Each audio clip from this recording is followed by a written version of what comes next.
Now, from TV, your local news source, this is All Indiana Politics. Good morning and welcome to All Indiana Politics on this Sunday. Let's start by talking COVID-19. This week we passed 1 year since the country shut down as the coronavirus spread throughout. Thursday, President Biden signed the latest $1.9 trillion COVID-19 relief bill into law. The White House says the $1,400 stimulus checks could hit some accounts with direct deposits this weekend.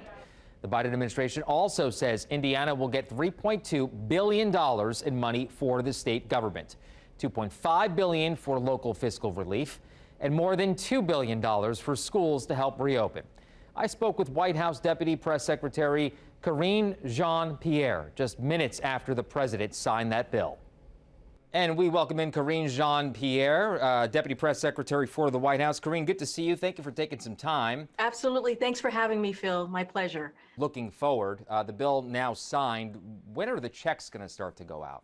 As soon as possible, as soon as this weekend, actually. And for Indiana alone, where folks are going to see $1,500 checks, it's going to go to millions of people in the state alone. And we're talking about $2 billion in Indiana that's going to go for K through 12, making sure that those schools are opened up safely. And on top, Phil, on top of that $1,400, there's $1,600 per child for families. And that's up to what we're talking about, 1.5 million children just in Indiana alone that families are going to be able to get, because we want to make sure, the president wanted to make sure we cut child poverty by half. And this is what this amazing American plan package that he signed into law today is going to do, really bring relief to the American people. Speaking of Indiana, both of our senators, both Republicans, voted against it, joining a long list of Republicans that say, hey, billions of dollars from this bill don't actually go to the virus. Your response?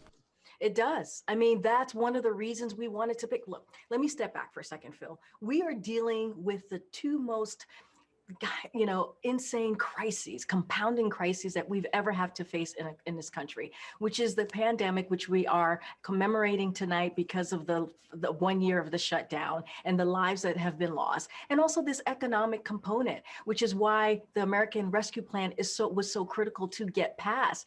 Look, Republicans all across the country, Republicans, Democrats, Independents supported this bill. By 77% we saw polling. Also, Republicans alone, 59% across the country. It was only Republicans here on the Hill that did not support this. So those two Republicans are going to have to answer to their constituency. The $1,400 checks. I mean, that we're trying to make people whole with the $2,000, adding that $1,400 from the $600 that they got in December. The president is trying to make sure that we meet this big moment that people in Indiana are feeling and people around the country. And that is what this is about. That is the promise. He's keeping the promise that he made on day one of his presidency to the American people. Is this bill enough, Karine, or are we going to see more, maybe another bill in the coming months, maybe possibly a year or so?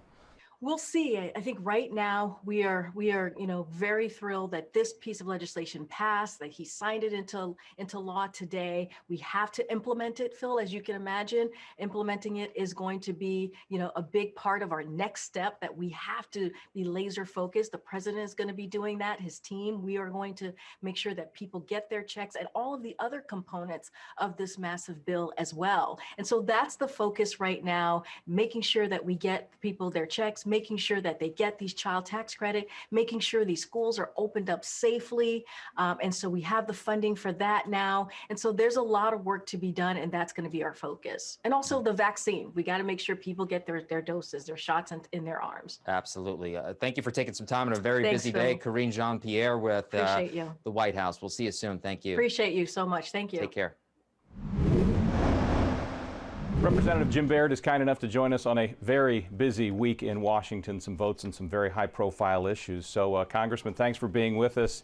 We'll jump right in with the coronavirus relief bill. Votes pretty much straight down party lines, both chambers, not many surprises in that regard, but it was interesting to watch from a distance. Several polls did say that both Democrats, Independents, and Republicans liked the bill. Clear dislike among lawmakers on the GOP side. Were the polls wrong? Were the people wrong? And if so, where?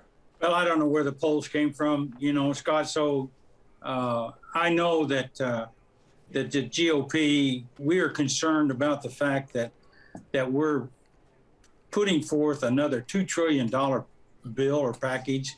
We've already done $4 trillion, and $1 trillion of that is still left. We haven't utilized that. I think we'd be better off to spend our time figuring out how to target that $1 trillion rather than adding another $2 trillion. You know, my problem is I don't think you can spend your way to prosperity. I mean, how someone has to put the money in the bank. You and I both know if you have a bank account, you have to put the money in the bank in order to write the checks. And so who's putting the money in for these kinds of packages? And the problem is a major share of these funds are not going for COVID relief. They're going for other projects, including a lot of port projects. And I could go down through those with you, Scott, if you wanted to, but I'm not sure that you want to hear that anymore. My point being... Well, time's short, and right. We had the 700 pages read on the floor, so everybody had access to it at the very least. So you'd rather I not let's read talk it? About... You don't want me to read the bill again, huh? Okay. No, I think that'll save you and I both some time. But you did mention that more's coming in some form or fashion, moving less to stimulus and more toward relief, or vice versa. What do you still want to see happen? What could you join Democrats on? Right. The idea that small businesses have been hurting, and here we are a year at it, and we talk about this is an emergency kind of situation. Why haven't we done more of it 2 or 3 months ago? But the concept of trying to help small businesses survive this, which in turn helps our economy survive, which in turn helps our country survive, because if they start making revenue through running their business, then that contributes to the taxes and so on, and helps us all as a country to move forward. And I think that's a real key issue that we need to get back to work. We fortunately in Indiana, we've managed to get back to school, and we need to increase that. So we need to get back to work and start generating the revenue that comes from employment. It contributes to the whole success of our country. Other big issue this week has been the gun bills. One extends the background review period. Virtually no Republican support for that. One extends the checks to all gun sales, regardless of where they happen. That one was interesting because it had Republican authors of it, and it did get a bit of support. Was there any difference and distinction in your mind about whether you might support one or the other, or were those both clear no's from the jump, and if so, why? I have a concern, Scott. We're all concerned about weapons, and if you served in the military, you realize that those weapons, you can lay a gun on a table in front of you, and that weapon will not do any harm to you. Somebody has to pick it up. So what are we doing with these kind of bills? We end up penalizing law-abiding citizens and making them criminals, in fact, almost. And we're letting people come through our southwestern border just on a free flow basis, and they're bringing in drugs. And along with drugs, then you're going to, if you do these kinds of things, in my opinion, you're going to put guns on the black market, and you're going to bring the guns across the border. So I'm concerned that for the safety of our people, I would encourage everyone to become familiar. You know, sometimes when you're afraid of something, I would encourage everyone to become familiar with weapons and guns and what they are good for, not good for, but they're used in many cases to protect yourself and protect your family in an undesirable situation. We all learned a lot about them during the Jake Laird situation here in Indiana. I'm sure you remember it quite well. It led to red flag law here in Indiana that really got a lot of support from both sides of the aisle. The idea that there should be a way to immediately take a gun from somebody who clearly poses peril to others. And it has gotten a bit of traction on the federal level. Is that something that you would back as a federal measure? I do think there needs to be ways where we can identify, for mental health reasons and purposes, we need to identify ways to help those individuals and also protect our people from any adverse reactions to that kind of individual. So mental health, we need to identify ways to do that, and I'm agreeable to help promote that kind of concept. Congressman Jim Baird, busy week here in Indiana, busy week for you in Washington. We appreciate the time you took with us today. Thank you very much. Coming up, he helped Eric Holcomb win 2 terms as Indiana governor. Now, can he change the fortunes for the Marion County Republican Party? Our conversation with the county's new GOP chairman next on All Indiana Politics.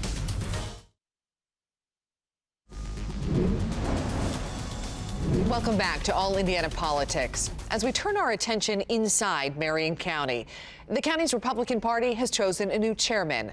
Joe Elsener will take over the job. It's a familiar name in statewide politics. He's been field director for the state Republican Party and was political director for Governor Holcomb's re-election bid last year. Let's welcome in Joe Elsener, the new chairman of the Marion County Republican Party. Thanks so much for being with us, Joe. We like to start with this question, so we'll offer it to you as well. Talk about, in your opinion, the state of the Republican Party in Indianapolis. Yeah, well, first of all, thank you for having me. I'm excited to be here and excited for this new opportunity. You know, the Republican Party, I'll start with statewide. Obviously, we've had historic success, every statewide office, supermajorities. Most of the county offices across the state. But, you know, at the moment, we haven't seen that translate, at least recently, here in Indianapolis. So, you know, right now, in order to improve, we're going to have to be honest with ourselves. There's a lot of work to do. Obviously, 2019 did not go the way we wanted it to go, pretty much across the ticket. We were obviously at a big deficit in the city county council, and we have a lot of work to do. The good news is, in running to become the next chair, I talked to literally hundreds of precinct committee people, organizers, township organizers, grassroots leaders, donors, and people are excited. People are ready to get to work. So there's a lot of work to be done, but I think people are really excited to do it. And, you know, another good sign is we saw Governor Holcomb have a, you know, he didn't win the county in 2020, but had a pretty good showing, especially compared to a lot of others. So I think there's a sign that people are ready to get to work and get moving. I want to stay with 2019 for a second because you mentioned it. The election was rough for Republicans. Does this require, in your opinion, a rebuilding of the party? And if so, what does that entail specifically? You know, I think, I don't know if rebuilding is the word, but yeah, I mean, we have a lot of work to do. Again, we have to be honest with ourselves, but that starts with getting to work now. You know, I started on Monday and have been just going since, been to events every night. I've got my calendar filling up across the board, but it starts with looking at the organization. And while this is an off election year, as they like to say, there's still plenty of work that can be done, whether it's looking at, you know, our messaging, fundraising, rebuilding our operations, starting candidate recruitment now. So we're not running around doing it in 2022, 2023. So that means really looking at the organization and digging in and really becoming stronger from the precinct level, you know, all the way up to the township level, up to the county party level. So that's what we're going to focus on doing this year. So we're ready to be competitive in 2022 and 2023. You mentioned the success of Governor Holcomb. Obviously, Republicans have been successful statewide. How do you carry that success inside I-465? Well, the good news is it's been done, right? Governor Daniels won Marion County. Mayor Ballard won twice and had a lot of success here. You know, it's one of the most famous, well-accomplished leaders in our state's history is former Senator Lugar. And so the good news is we've done it before, but the way to translate it is working with state party, working with the governor's campaign apparatus, and working, again, precinct by precinct, township by township, leveraging and building those relationships and getting back to work at the ground level. And I think, again, there's the hunger and there's the excitement to get it done. I want to talk about a topic somewhat controversial. IMPD, Republicans in the State House have suggested this session that control of IMPD move to a state-appointed panel. Do you support that idea? You know, I'm running to become the chair of I ran to become the chair of the county party, and that's what I'm focused on. I'm going to let the policymakers have those debates and make those decisions. And so I do support local control, but that's something the policymakers are going to have a debate on and work on. But look, the reality is we're at this point because of the mismanagement of the city by the mayor, because of the mismanagement by our Democrat-controlled city county council. That's what even got us to this point. So I'm going to let the policymakers focus on that policy, and I'm going to really focus on rebuilding our county party so we're prepared to compete in 2022, 2023, and beyond. Are you specifically talking about Mayor Hogsett? If Greg Ballard were still in office, do you think this would be an issue? I think Greg Ballard, his accomplishments and what he did with the city speaks for itself. I think there's definitely a lot of work to be done from where we are right now, and we have to look at that and find a really good candidate moving forward that we can champion and get behind in 2023. Okay, I want to talk Indigo for a minute. Future for funding, a big topic, and the legislative plan that could remove funding for the purple and blue lines. What's your opinion about Indigo and funding it? Again, I'm working on rebuilding the party and the organization. We have a lot of policymakers who are debating that and working on it right now, and are going to continue that spirited debate. I believe it made it through one chamber and is going through the other. So there's going to be a lot of conversation about it. But my focus right now is taking this year to rebuild our party so we're ready to compete moving forward. Okay, and I'll end with this. Joe, what's the first thing you want to accomplish for the party in Marion County? The first thing I want to accomplish, again, is that top to bottom precinct level up to county level kind of audit and putting together a plan this year, a plan that we can use as our blueprint moving forward in terms of rebuilding this party and being prepared to get to work. So I'm hoping at the end of 2021, we can look at a party that has improved in fundraising, that has improved our operations, that has improved our communications in terms of better communications to PCs and better communications to voters and activists countywide, that has improved our coalition building, that has improved our overall recruitment. So at the end of 2021, I'm hoping we can look at an organization that has grown and is ready to compete and win in 22 and 23. All right, Joe Elsener, thanks so much. New chairman for the Marion County Republican Party. Thank you. Thanks for your time, sir. Thank you. I appreciate it.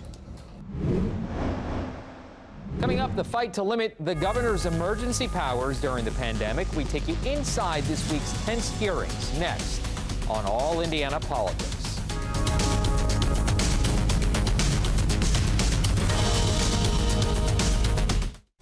And welcome back to All Indiana Politics. We're watching a political showdown inside the State House between Governor Eric Holcomb and members of his own party who believe his actions to fight the coronavirus went too far.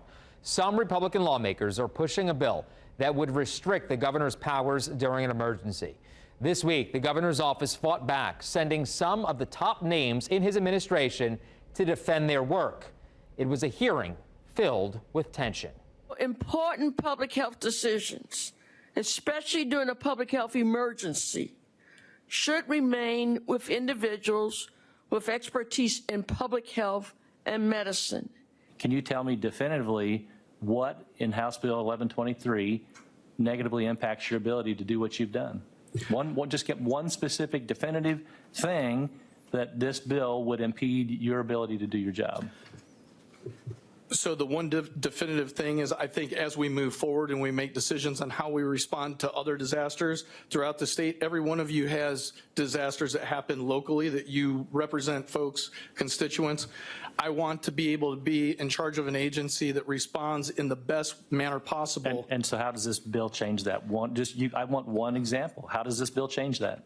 So what I'm asking is that in order for us to be able to make appropriate changes. Okay, so you're just not going to answer the question.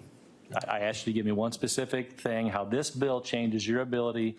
How have we changed one thing in Title 10 that allows you to do your job, one thing under your Homeland Security? I asked one specific example of how, and you're not going to give me one. Tell me how House Bill 1123 directly, negatively impacts your ability to do your job. That's what you're here to testify on, and we've not heard anything yet that deals directly with this bill. So, sir, I've stated. I'm waiting. I find it interesting that so many members of the administration are so threatened by the General Assembly asking for a seat at the table. We saw kind of a parade today of how we responded to the pandemic with the emergency order. And while I applaud every one of those departments that came here today, nothing, I repeat, nothing in this bill stops them from doing what they've been doing. The committee is expected to vote on the bill this coming week if House and Senate negotiators can reach a deal on an amendment to the proposal. You're watching Wish TV, Indiana's only statewide TV news network.